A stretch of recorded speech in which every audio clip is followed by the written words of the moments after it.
Assalamualaikum warahmatullahi wabarakatuh.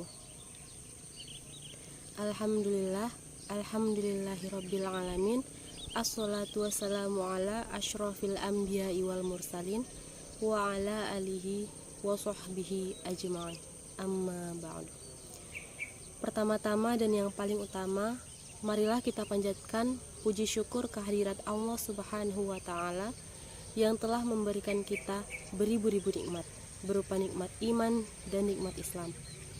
Tak lupa pula, salawat dan salam marilah senantiasa selalu kita hadiahkan untuk junjungan kita Nabi besar Muhammad sallallahu alaihi wasallam dengan lafaz Allahumma sholli ala sayyidina Muhammad wa ala ali sayyidina Muhammad, yang telah membawa kita dari alam yang gelap menuju dengan alam yang terang benderang seperti saat sekarang ini. Baiklah, di sini saya Yolanda Syaputri, NIM 19302000004, Prodi Bimbingan Konseling Islam, ingin memaparkan isi dari makalah kami yang berjudul Asuransi, Kredit, Zakat, dan Pajak menurut Islam pada mata kuliah Fikih Kontemporer semester 6 oleh Bapak dosen pengampu, Bapak Zilfaroni, SOSI MA. Baiklah, langsung saja yang pertama mengenai definisi dari asuransi. Asuransi adalah ikatan atau hubungan kerjasama yang dibuat antara kedua belah pihak tanpa adanya unsur pemaksaan, di mana satu pihak berkewajiban untuk membayar premi atau sejumlah bayaran yang wajib dibayar tiap bulannya. Sedangkan satu pihaknya lagi berkewajiban untuk memberikan jaminan sepenuhnya atas diri atau barang yang diasuransikan. Nah, asuransi ini memiliki 4 macam. Yang pertama yaitu asuransi beasiswa, kedua asuransi dwiguna, asuransi jiwa, dan yang terakhir asuransi kebakaran.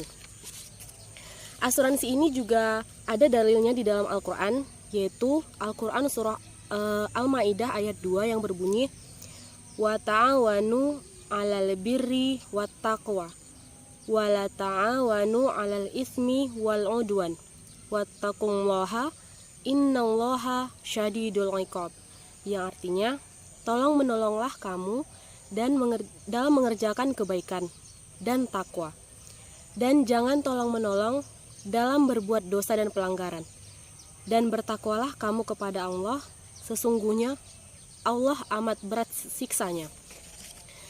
Adapun pendapat ulama mengenai asuransi ini, di kalangan ulama dan cendekiawan muslim ada 4 pendapat tentang hukum asuransi, yaitu pendapat yang pertama mengatakan bahwa mengharamkan asuransi dalam segala macam dan bentuknya pada zaman sekarang ini, termasuk asuransi jiwa.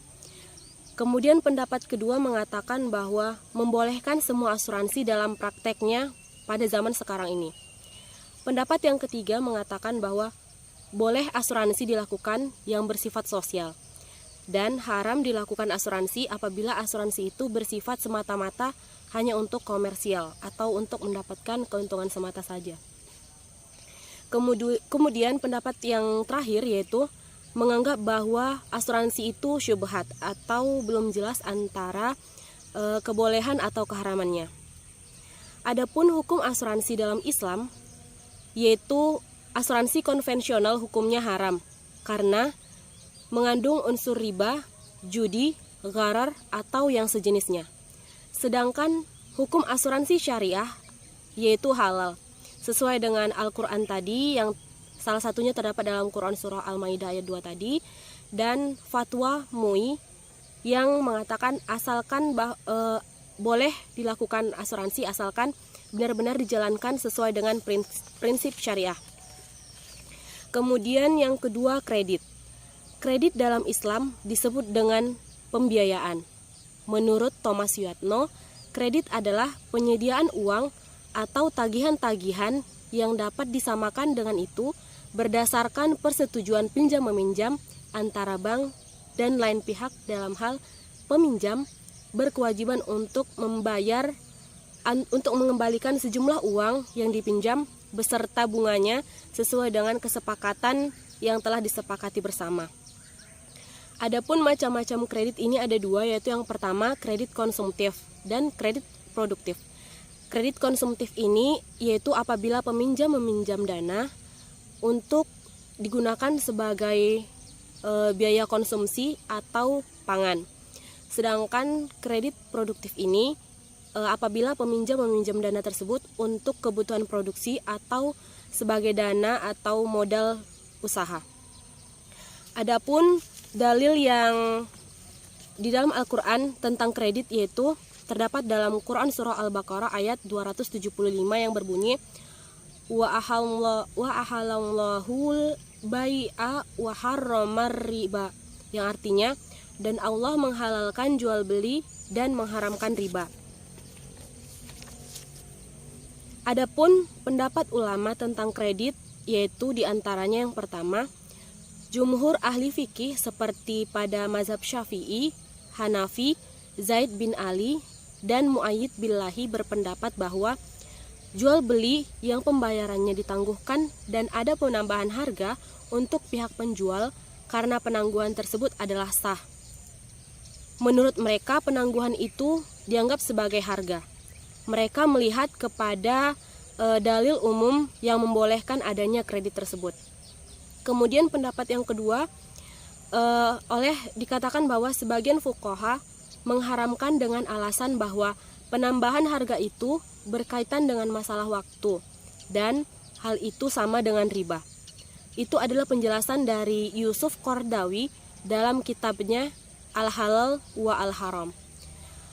Adapun hukum kredit dalam Islam menurut Buya Yahya, secara umum kredit itu diperbolehkan dalam Islam dan hukumnya tidak haram. Hal ini berdasarkan komitmen yang terjalin antara kedua belah pihak pada saat bertransaksi dengan mengikuti kaidah dan ketentuan yang berlaku secara syariah. Kemudian yang ketiga ada zakat. Zakat secara etimologi berarti suci, tumbuh berkembang, dan berkah.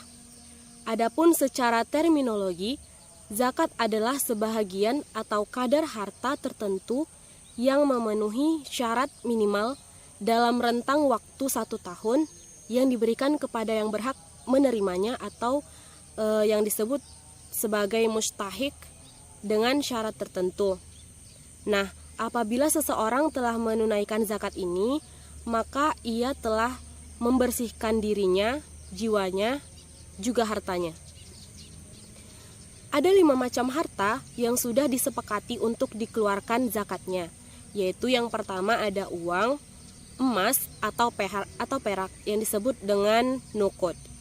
Yang kedua, barang dan modal dagang. Yang ketiga, ternak unta, sapi, dan kambing yang dipelihara tanpa memerlukan modal, biaya, atau makanannya. Kemudian yang keempat, hasil pertanian dan buah-buahan tertentu. Dan yang terakhir, harta terpendam atau yang disebut dengan rizaz. Adapun macam-macam zakat ini terbagi menjadi 5. Yang pertama yaitu zakat konsumtif dan zakat produktif. Yang kedua, zakat hasil bumi.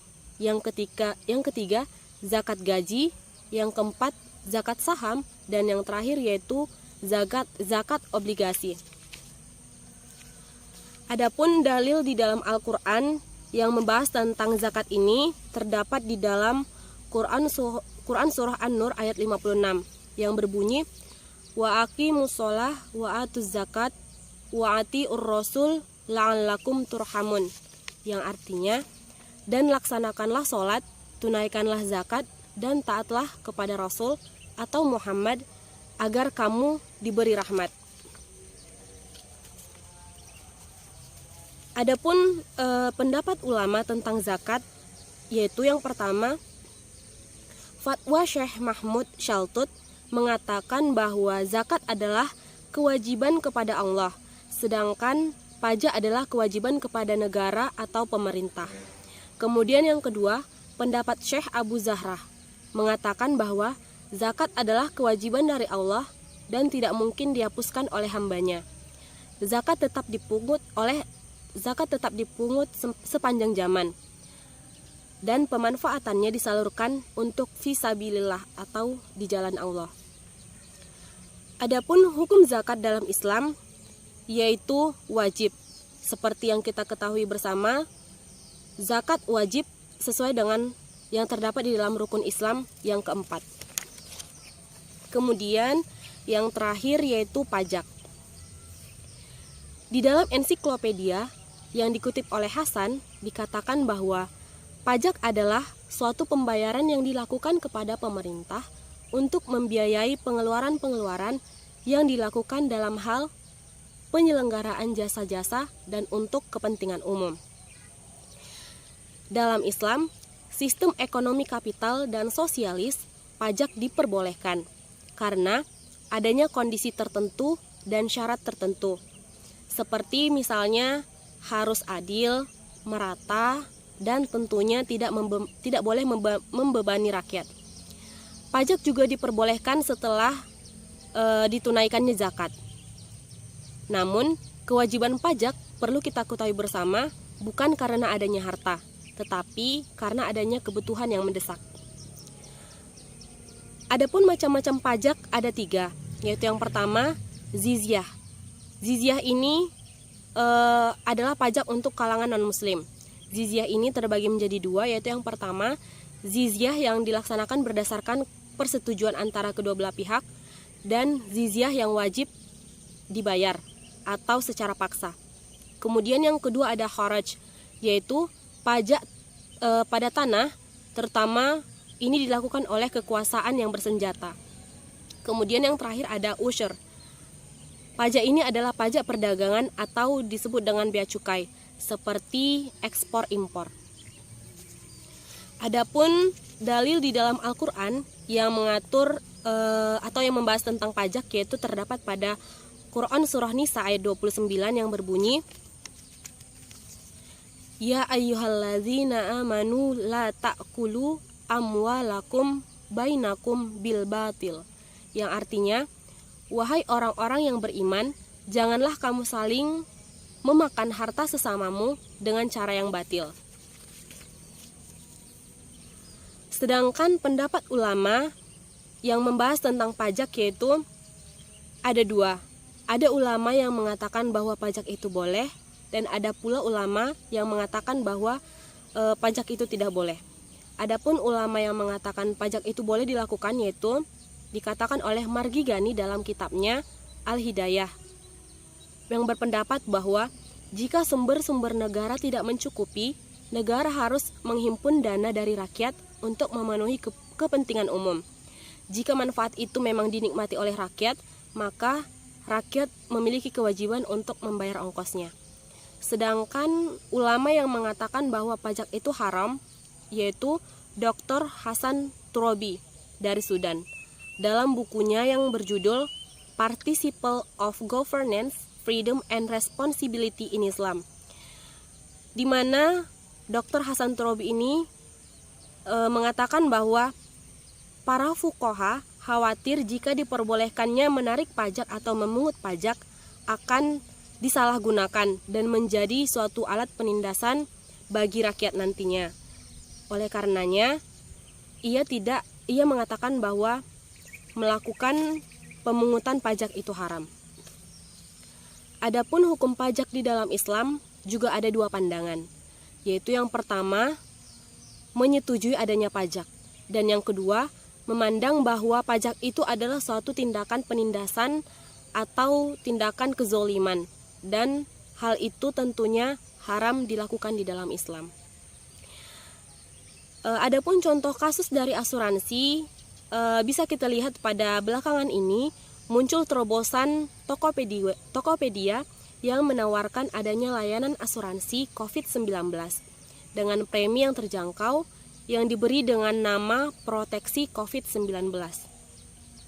Asuransi ini hadir untuk mempermudah masyarakat untuk mendapatkan perlindungan kesehatan dengan iuran yang terjangkau.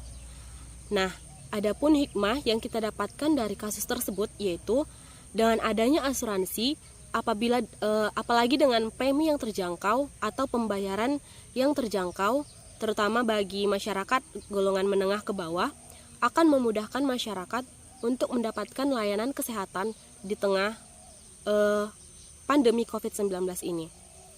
Baiklah, saya rasa cukup sekian yang dapat saya sampaikan. Semoga bermanfaat. Apabila terdapat kesalahan atau kekurangan, saya mohon maaf, dan kepada Allah saya mohon ampun. Akhirul kalam, wassalamualaikum warahmatullahi wabarakatuh.